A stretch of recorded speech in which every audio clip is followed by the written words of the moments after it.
Well, as I've said in previous videos, it's time to start working on some of the structures to go here on the modules. And I'm going to start with an easy one. This is the cattle dock, and this is a Peco ratio kit that you can get. It's number 502, and it's available at just about any hobby shop in the UK that carries model railroading projects, because it seems like Peco is ubiquitous with all of their wide range of products like this. And this is a very easy, simple construction project. What I'm going to really focus on today in this video is how I went about painting and weathering the structure, because it introduces a lot of techniques that I'll be using for other buildings and structures that I will be adding here on the layout over the coming few months. So let's go ahead and get started and take a look at how we go about weathering this cattle pen and cattle dock that was, widely used throughout the Great Western Territory, but just about all of the UK railroads had similar types of structures. Let's go ahead and take a look at how I went about weathering and painting the cattle pen itself.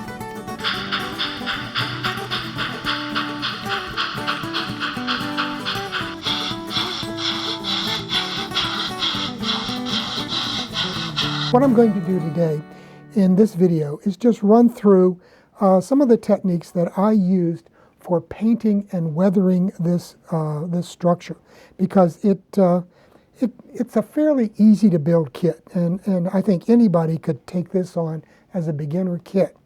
But one of the things that I've done here is try to incorporate a number of dry brushing techniques, as well as adding some moss and lichen here to the sides of the walls, and I think it came out fairly well. I'm very happy with the way it looks. Okay, so where I want to start is with the basic colors here. Now, this is the piece of styrene that has the stone, the cut stones, and what I've done here is I've taken a very light gray color. This is Southern Pacific letter gray from Model Flex, and yeah, it's a very, very light color. And I've sprayed that on here. Now, one thing I use a lot when I'm spray painting is this Liquitex product called Flow Aid. And it helps paint flow through the airbrush, but you can also use it when you're hand painting, and it will help paint flow down into the mortar lines on these styrene products like this. So it'll get down in there. And then what we're going to do is, once this is dried, then I'm going to come back, I want to come back and hand paint this by dry brushing on a darker gray. So what we're going to leave then is with the darker gray dry brushed on the surface, we will leave the mortar lines, hopefully, nice and light colored back in the background. So let's give that a try. Okay, and for that I'm using a much darker gray product. This is L&N gray from Model Flex. Model Flex, by the way, is a Badger product. It's still available, still made. You can order it through Walthers, and I get it from a Walthers dealer. So I'm going to dry brush on just a light coat on the surface of these cut stones. So we want it to look like, it's a cut granite block, let's say. And, got a little bit on there. Okay, let's get a little off. Okay, we're just going to move it on here real quickly and hit the tops of these stones. And you can see it's leaving that mortar line in there so that we can see it in the background.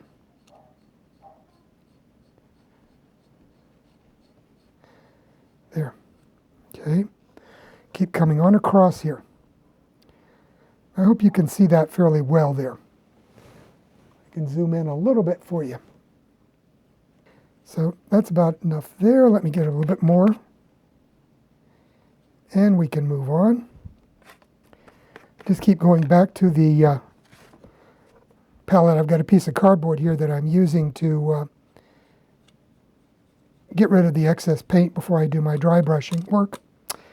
But you can see it's leaving a lot down in these crevices here, which is what we want.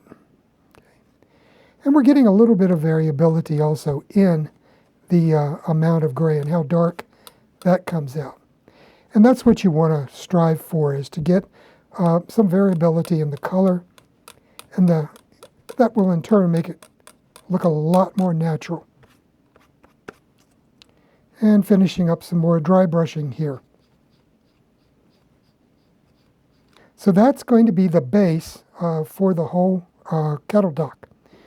I want to turn to yet another wash. This one is a Vallejo, and it is their light gray wash. And this is about like, what you would get if you mix some India ink in some alcohol type of thing. And what I like to do with this is use it for a final wash over where I have applied colors like this. And again, this is to help blend everything together and make the colors pop. So you can see how that's darkening it a little bit. We'll see what it looks like once it dries. But it's going to fill in there and give that appearance of dirt and dust and cinders and smoke and everything else that you would expect to catch along a railroad. Now, this here is the floor of the cattle dock, and you can see it's got this area here, and this was constructed of either terracotta tile or brick, or in some cases, they would use granite cobble. In my case, I'm going to use this terracotta color. It just gives you a lot more variability and color on the layout and breaks up the monotony of all this gray. But one thing I still have to do before we do this, I'm going to go ahead and go in here with the gray, and I've already painted the mortar lines here, so I need to come in and dry brush these cut stones here. Okay. So we're going to do the same thing, just dry brush the surface of these cut stones. And you can see we've got a crack right here that is popping out quite nicely. And that's one of the great things about dry brushing. It does bring out a lot of the variations here.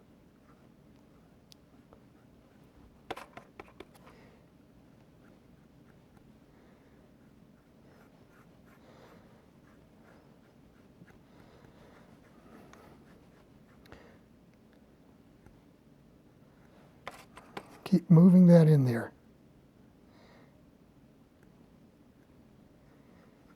Okay, got some variability. I've got a little area right here I'm going to try to do.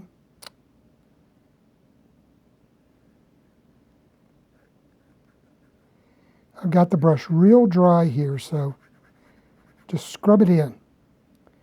And there we go.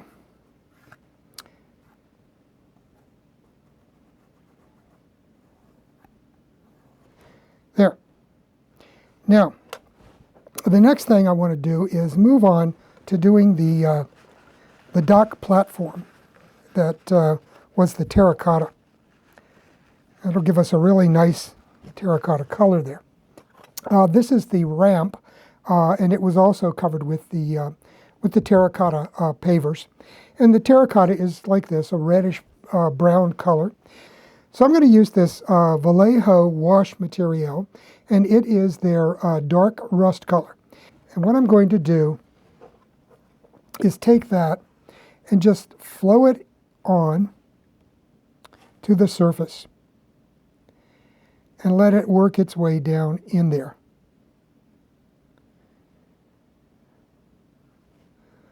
Like this.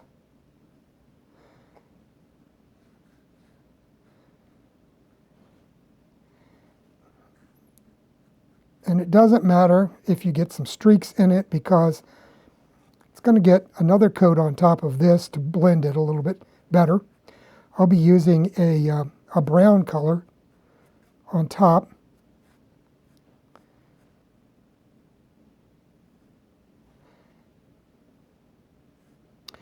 Seems like Vallejo washes have become very, very popular in the last few years for modelers everywhere.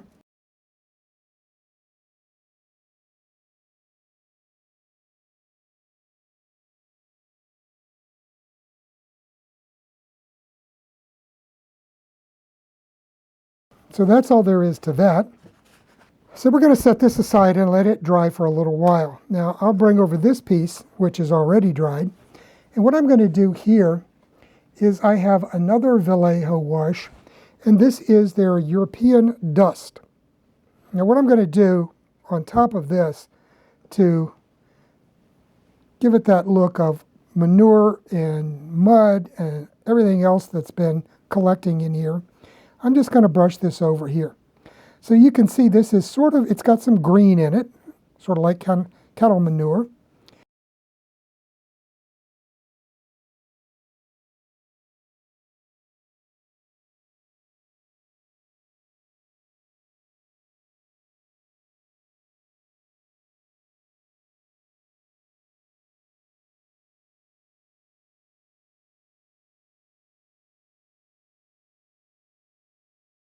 So what this is giving me, it's getting that greenish brown color that you expect from animal manure down in here.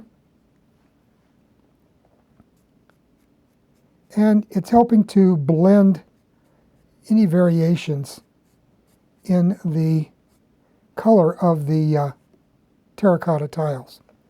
Okay, now as soon as that other one dries, we'll go back and I can do it as well. And we'll go ahead and apply that on here.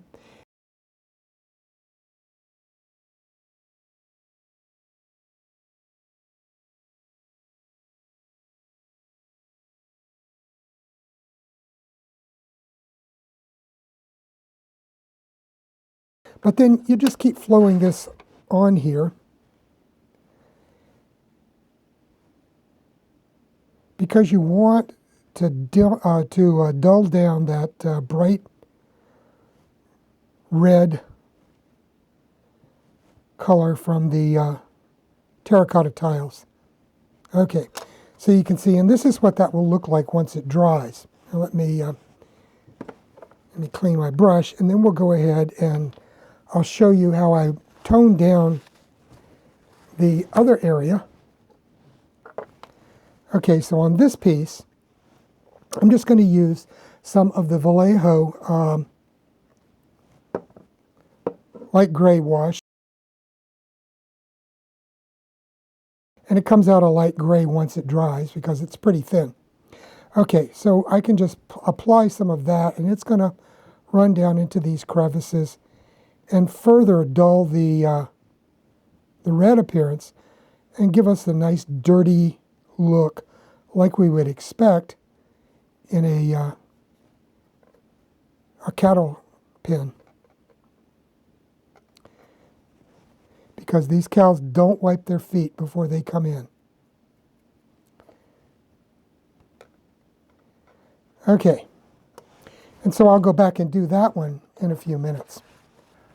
Now, one of the final things that I want to add to the surface of these walls are some moss and lichen growth, because you know, it's going to stay kind of moist in these areas, and it's just something that's prevalent on a lot of this older material like this.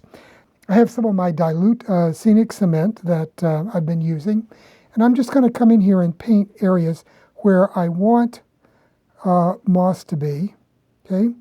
And we're going to go down through here a little bit and do another one here. And finally, I think we'll put some over in this area.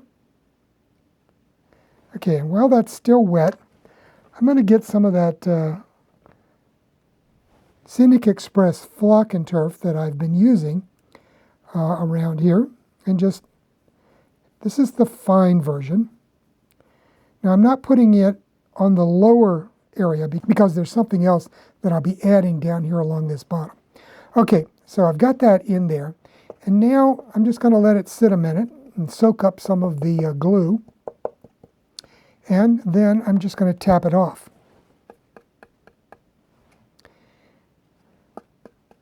And then this is what we're left with. Now that looks too regular to me because everything is going in the wrong direction, or the same direction. So what I think I'll do is right in here, I'm going to put in another little patch to fill that in, make it look a little less regular. There we go. That looks a little bit better, I think. I think what I'm going to do is run another little connection here between these two areas. Now you can also use this to, add vines and other vegetation that might be growing on the side of a building. It's great for lichens. Tap that off, and we'll see how it looks. Okay, so that's got that crusty look that I was going for here, and I've done this all the way around, as you can see here, and on this side here, and over here as well. So we've got a nice patchwork of moss and lichens growing on the sides of this stone, making up the platform.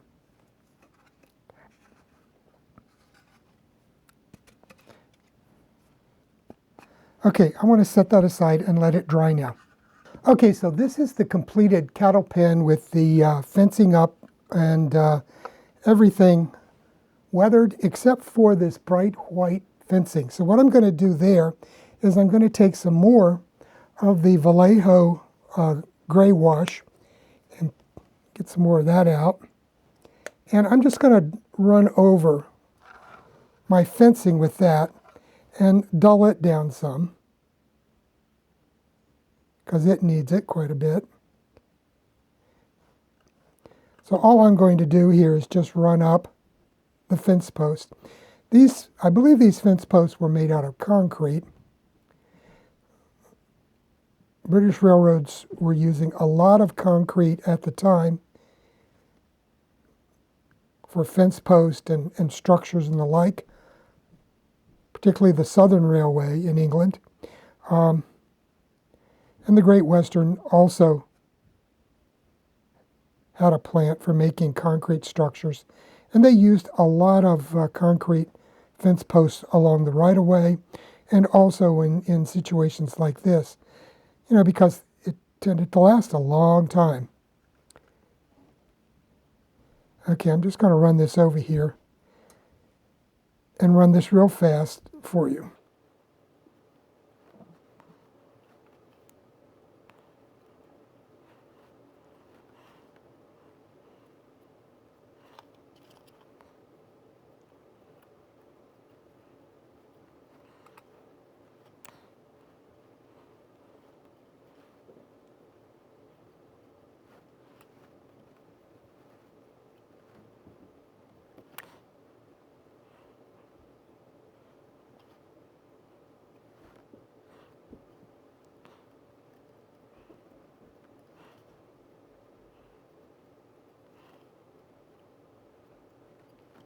Okay, so that's weathered it quite a bit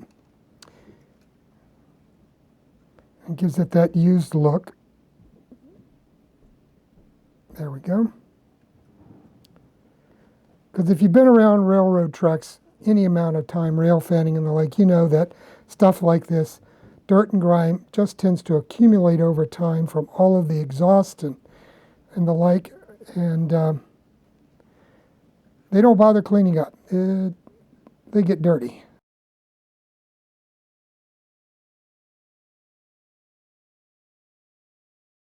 Okay, that's got that pretty well weathered out there. Well, I've got the cattle pen finished and installed here on the layout. I've added a layer of ground foam around the base of the foundation, and I glue that directly to the side of the structure. And that way I can lift the whole thing off of the layout. It's not glued to the layout itself, and therefore it makes it easy if I need to do some maintenance somewhere. I can move it and put it back. And the ground foam layer hides the fact, that it might not be perfectly flush with the surface of the layout itself. So you don't get that effect that the structure is kind of floating around there. And in this case, I've added a couple of cows in here waiting for their last ride on the train. And other than that, that's about it. It's like I said, it's a fairly easy kit to build. And give some of these techniques a try out on your next structure. I know I'll be using these on all of the coming structure projects that we'll be doing here on the layout, because there's another half a dozen or more of these that need to be built. Bye now.